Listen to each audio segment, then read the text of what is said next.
Listen, Dak just said everything we needed to know. So when it happened later this year, don't nobody start tripping.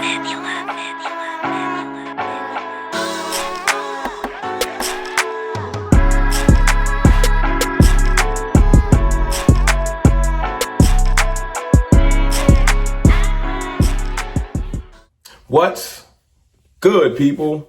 It's your boy, Mr. Rome, Cowboys Fan Talk, right back like I never left. What's up with y'all, man? I hope y'all doing phenomenally. I'm doing pretty good. Listen, the draft is about a little bit over a week away. It's time. It's time. My birthday on Sunday. It's a good week. It's a good week. I like to start, or I want to start circling back to some things that get covered pretty quickly. Y'all know Cowboys news come out daily, hourly, by the minute. And you got 35,000 content creators, the news, local news, ESPN, FS1. You got everything. You covered. You got enough information.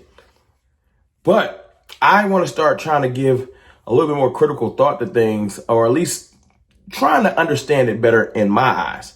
You know what I'm saying? I'm not saying I'm breaking it down better than anybody else. I know lately a whole lot of people have been like, yo, people sending I'm not doing none of that. I'm just saying I'm circling back to some things that might get passed by pretty quickly because the news cycle.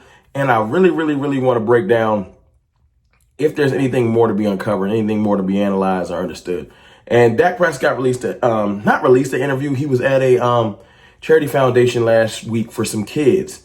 And I think it might have been on Friday, if I'm not mistaken. Long story short, John Machota, shout out to John Machota, amazing reporter for Cowboys, does all the local stuff, gets all of the real stories that we feed off of as content creators.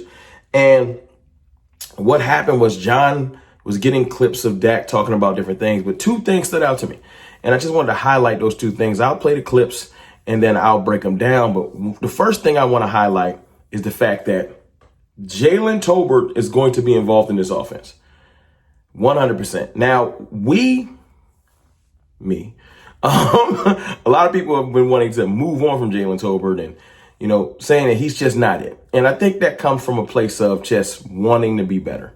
This is not personal against Jaylen Tolbert. I was one of his biggest fans when he came out of South Alabama because I want greatness for the Cowboys. It just hasn't panned out as fast as I wanted to. And although he flashed last year in the Pittsburgh game and things like that, I want more. I just do.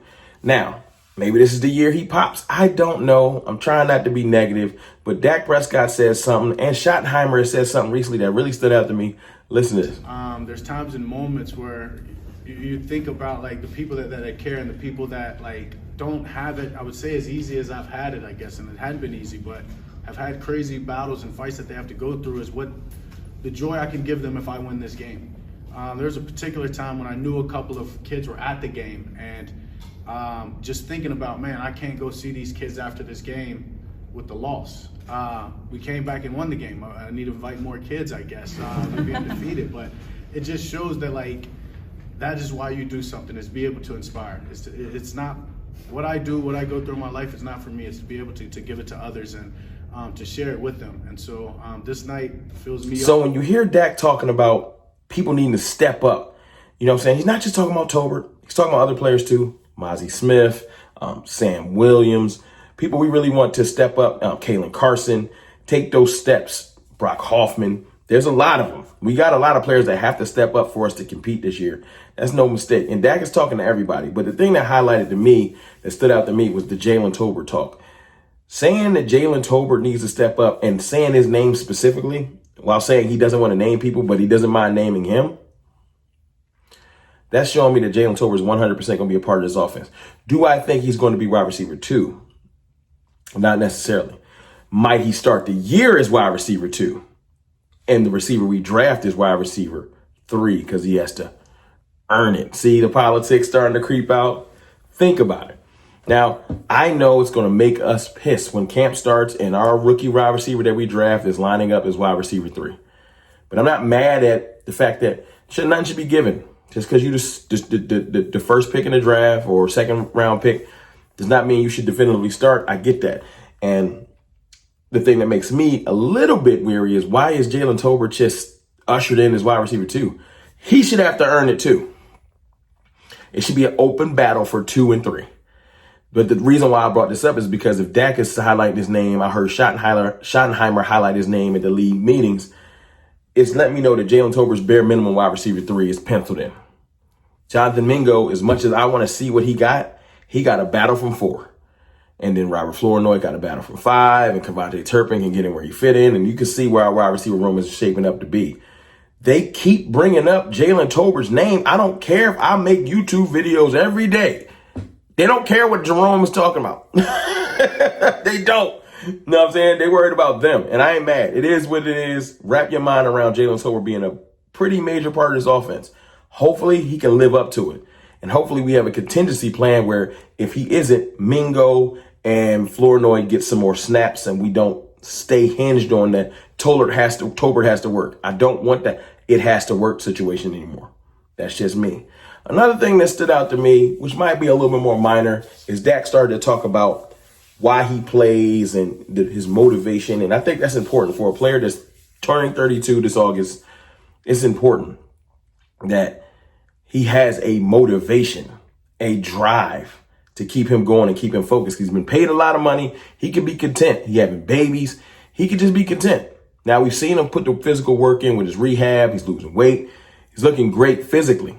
He's training. Videos is coming out. That's great. But what's up here? Is he broken? I know his pride been hurt a little bit because we signing quarterbacks that's young, that want his spot. Trust me, Milton would love his spot. Who wouldn't want to be the starting quarterback for the Dallas Cowboys? We're openly talking about drafting a quarterback. There's young quarterbacks in the division. Jalen Hurts has won the Super Bowl. All kinds of stuff is happening. His pride can be shaken. So hearing him talk about his why and why he does things and how, you know what, let me let you hear it. I mean, it's a great opportunity. I could call out some guys that are here, Jaylen Tolbert, some guys that have been around, that understand what the way in the direction that we need to go.